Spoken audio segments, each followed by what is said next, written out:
Welcome back hello to my everyone, YouTube channel. Welcome back to my YouTube friends, channel. ನಾನಿವತ್ತು ಒಂದು ಹೆಲ್ದಿಯಾಗಿರೋ ಟೇಸ್ಟಿಯಾಗಿರೋಂತಹ ನೀವು ಇದನ್ನು try ಮಾಡಲೇಬೇಕು.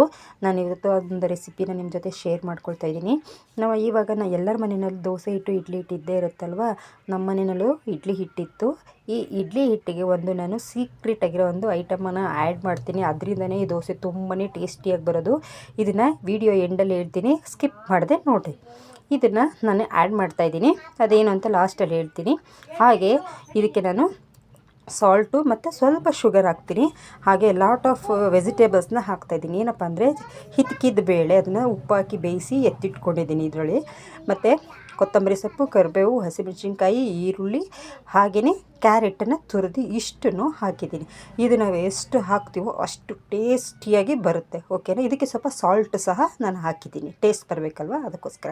ಇವಾಗ ದೋಸೆನ ನಾವು ತುಂಬ ತೆಳುವಾಗಿ ಹಾಕ್ಕೊಬಿಟ್ಟು ಇದನ್ನು ನಾವು ತುಂಬ ನೀಟಾಗಿ ಎಲ್ಲ ಕಡೆ ಸ್ಪ್ರೆಡ್ ಮಾಡಬೇಕು.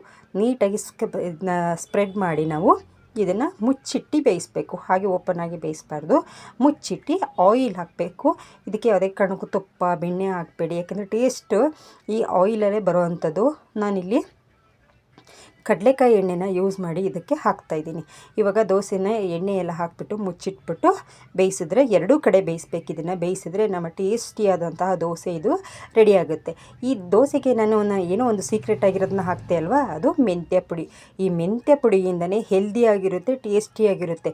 ಈ ರೆಸಿಪಿನ ಮಸ್ಟ್ ಆ್ಯಂಡ್ ಶುಡ್ ನೀವು ಟ್ರೈ ಮಾಡಲೇಬೇಕು. ಟ್ರೈ ಮಾಡಿ ಹೇಗಿತ್ತು ಅಂತ ನನಗೆ ಕಮೆಂಟಲ್ಲಿ ತಿಳಿಸೋದನ್ನು ಮರಿಬೇಡಿ. ಈ ರೀತಿ ನೀವು ಮಾಡಿದ್ದೀರಾ ಅಂತ ಇದ್ದರೆ ನನಗೆ ಅದನ್ನು ತಿಳಿಸಿ. ಓಕೆನಾ. ಪ್ಲೀಸ್ ಈ ವಿಡಿಯೋ ನಿಮಗೆ ಇಷ್ಟ ಆಗಿದ್ದರೆ ಪ್ಲೀಸ್ ಒಂದು ಲೈಕ್ ಮಾಡಿ, ಸಬ್ಸ್ಕ್ರೈಬ್ ಮಾಡಿ, ಹಾಗೆ ಕಮೆಂಟ್ ಮಾಡೋದನ್ನು ಮರಿಬೇಡಿ. ಓಕೆನಾ. ನೀವು ಇದನ್ನು ಮಾಡಿ ದೋಸೆನ ಹೇಗೆ ಬಂತು ಅಂತ ನನಗೆ ತಿಳಿಸಿ. Okay. See you in the next video.